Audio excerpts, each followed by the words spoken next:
신학의 명절을 소개하는 코너를 인문세에서 만들었습니다.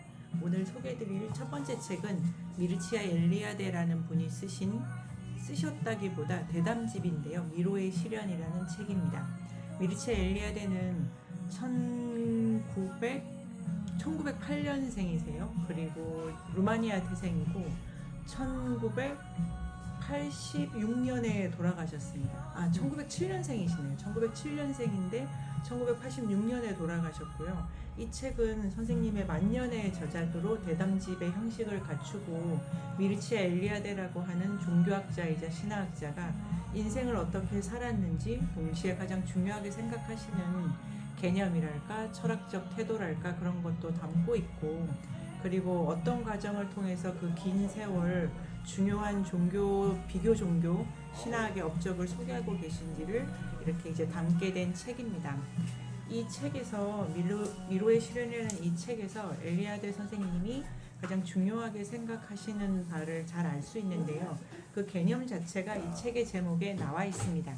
미로의 시련이라는 것은 엘리아데라는 이 신화학자가 자신의 인생이 미로의 시련과도 같았다라고 설명하시면서 우리 모두가 각자 나름의 방식으로 미로의 시련을 겪으면서 인간이 된다라고 주장하시는 책이기도 한데요. 미로의 시련이라는 것은 엘리아데의 전문 개념으로 말하면은 통과 의례가 되기도 합니다.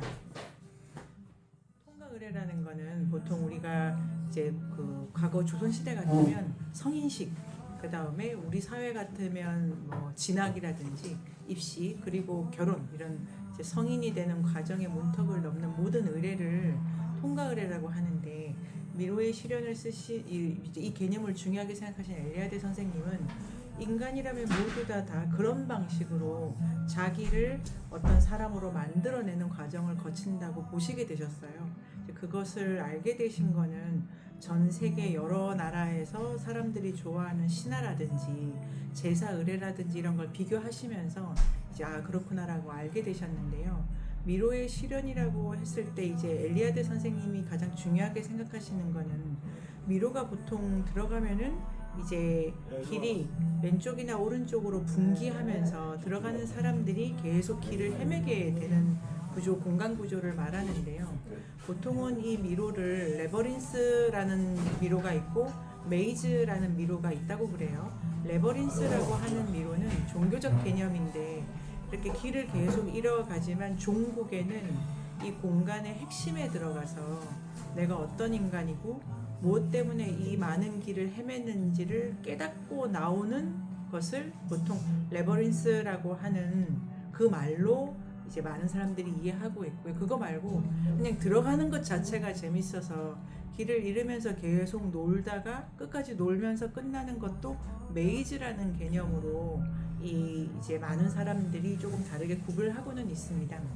엘리아데 선생님이 중요하게 생각하시는 모든 인간이 성숙하기 위해서 치러야 될 미로의 시련은 레버린스라는 개념으로 누구나 인생에서 이런저런 시련을 겪는데 최종적으로는 그 모든 시련이 나에게 어떤 의미가 있었는가를 통찰해야 된다는 미션 같은 미로의 시련입니다.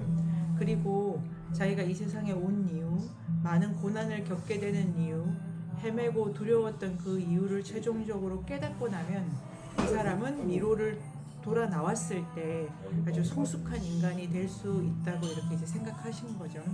이 책의 가장 큰 미덕은 엘리아데라고 하는 이 종교 사상가 신화학자가 일생을 거쳐서 깨달은 그 깨달음을 순서대로 어떻게 그 미로의 시련이라는 개념까지를 발견했는지도 나와 있고요. 그 다음에 이제 더 중요한 것은 엘리아데가 이론적으로 미로 체험이라는 게 인류한테 있지라는 것도 발견했지만 그 자신이 그러한 방식으로 삶을 살려고 노력했다는 것을 이 책을 보면 알 수 있습니다. 엘리아데는 루마니아 태생이기 때문에 유럽에서의 이제 뭐 파리라든가 런던이라든가 베를린이라든가 그 유수의 유럽에 있는 지식인들이랑은 좀 거리를 갖고 있었는데요. 하지만 이 인간이라고 하는 존재의 보편성을 연구를 했기 때문에 유럽식 지식 말고 다른 지식을 통해서 자기를 성숙시키고 싶은 욕망이 있었어요. 그래서 20살, 20대 무렵에 아예 아무도 가지 않았던 인도에 건너가서 요가라든지 아니면 어떤 깊은 명상 이런 수련을 통해 가지고 이 미로의 실현이라는 개념을 발견하게 됐습니다. 이 책은 이 전체가 엘리아드의 인생을 미로의 실현이라는 프레임으로 설명하고 있기 때문에 초반에 이 자신이 어떻게 그 실현 속에서 성숙해지는 청년기, 중년기, 장년기를 이제 특별하게 또 볼 수 있는 장점이 있습니다. 이 책 전체를 이렇게 이해하는 데는 미로의 실현이라는 개념을 가지고 보실 수 있고요. 또 조금 덧붙이자면은 핵심적으로 엘리아드가 이제 만년의 엘리아드죠. 그래서 내가 그동안 이제 모든 작업은 인도에서 처음 미로의 실현을 겪었던 그때에 알게 된 세 가지 사실 때문이다라는 점을 밝힌 부분이 있습니다. 이 책의 초반부에 나오는데요. 그 부분을 우리가 잘 읽으면 엘리아드가 쓴 다른 모든 책의 이제 주제 의식이랄까 이런 부분을 따라갈 수 있습니다. 엘리아드가 가장 미로 체험이 심했다, 극심했다라고 했던 것은 인도에서였고, 인도에서 배웠던 것을 세 가지로 정리할 수 있습니다. 첫 번째는 엘리아드가 인도 철학이라는 것을 인도에 가서 알게 됐다고 말하고 있는데요.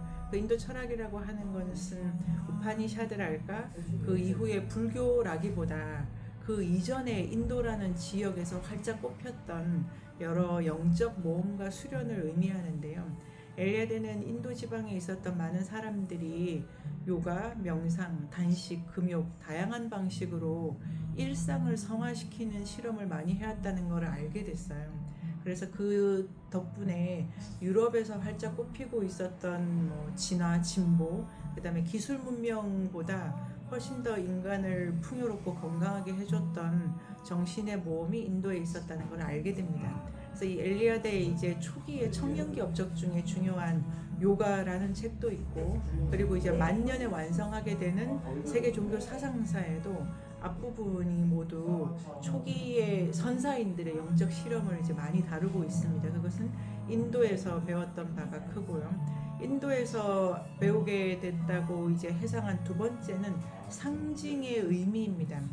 우리는 이제 각 문화마다 독특한 상징이 있고 종교마다 많은 상징을 쓰는데 엘리아드가 보기에 그 모든 상징들은 각자 통과해야 될 미로의 실현의 끝에서 자기 인간다움을 이해하도록 돕는 개별 문화권의 독특한 표현 방식이고, 인류가 썼던 모든 상징은 인간의 인간다움이라고 하는 것을 이해하도록 하는 다 매개체로 의미가 있다는 걸 엘리아드가 알게 됩니다. 예를 들면은 지나가다가 아이를 데리고 다니는 어머니를 봅니다. 그럼 우리는 일반적으로 저 젊은 부인이 애를 귀엽게 키우고 있구나 이렇게 생각하지만, 그것이 상징이 되면 모자 관계라는 것이 인간에게 있다. 그리고 인간 자체가 부모로부터 몸을 받고 태어났다. 몸을 받고 태어났다는 것 자체가 누구에게 의존한 삶을 살기 시작했다. 이런 방식으로 한 인간이 우리가 상징을 통해서 좀 더 심오하고 본질적인 의미에 이르게 되기 때문에 모든 문화는 상징을 통해 개별 인간으로 하여금 미로의 실현을 거쳐서 본질에 이르게 한다라는 것을 이제 엘리아드가 인도에서 알게 됩니다. 마지막이 엘리아드가 인도에서 배운 것을 신석기 혁명의 의미라고 합니다. 엘리아드는 인도에 가기 전에도 아주 깊이 루마니아의 전통 문화라든가 민속에 대해서 많이 알고 있었고, 유럽 전역에 걸친 옛날 이야기들 이런 데도 되게 밝고, 또 외국어에 능했기 때문에 다른 문화권에서의 전통에도 깊은 관심을 가지고 있었는데, 인도에서 보낸 청년기의 수련 시간 동안에 인류는 또 고대 문명의 발상지죠. 인더스 강도 있기 때문에 이 신석기 혁명이라고 하는 재배와 농경을 중심으로 인류의 대부분이 문명을 발달시켰다는 것의 의미, 즉 다시 말해서 구석기 시대의 인류는 동물과의 직접적 관계를 통해 영성, 인간다움을 이해하게 되는데, 신석기 이후에 들어오면은 동물과의 직접적 관계보다 태양에 의존한 삶, 그리고 콩 심은 데 콩나고 팥 심은 데 팥 나는 것처럼 내가 뿌린 싹을 내 노력으로 거둬들이는 것에 대한 기쁨과 어떤 책임감, 그런 것이 신석기 이후의 인류한테는 너무나 중요한 일이 됐기 때문에 그리고 그 신석기로부터 고대 문명이 다 나오고 고대 문명의 영향을 받아서 전 세계로 개별적인 문화가 발달했다고 보게 되어서 인류의 정신 구조를 결정적으로 결정지은 사건은 신석기 혁명이라고 이제 인도에서 배웠다고 합니다. 이 세 가지에 대한 엘리아드의 정의는 엘리아드가 쓴 다른 책에 파편적으로 나오기 때문에 미로의 실현이라는 책을 읽으면 우리는 엘리아드 사상의 이제 전반적인 문제의식, 그것이 어떻게 이제 출현했는지, 그리고 그 자신이 자신의 공부를 통해 이루고자 하는 것은 엘리아드 자신의 성화된 삶이었는데요. 그것은 또 어떤 것이었는지를 보게 됩니다. 그래서 미로의 실현이라는 책은 부제가 엘리아드의 인문이고 또 번역을 해주신 김동서 선생님께서 너무 꼼꼼하게 번역을 해주셨기 때문에 아주 좋게 번역이 되어 있고요. 이 책은 엘리아드라고 하는 분에게 관심을 두는 많은 사람들에게 이제 좋은 입문서가 될 수 있다고 생각합니다. 그리고 괴담의 형식이기 때문에 전혀 지루하지 않고 이 괴담자가 이렇게 재치 있게 얘기하는 바를 따라가다 보면은 정말로 이제 읽는 우리도 엘리아드 선생님이 앞에 계신 것처럼 가까이 엘리아드를 느낄 수 있습니다. 봄에 각자의 성숙과 성장을 생각하거나 또 이제 앞으로의 세상이 어떤 방식으로 건강해졌으면 좋겠다라고 생각을 이제 하게 되는데요.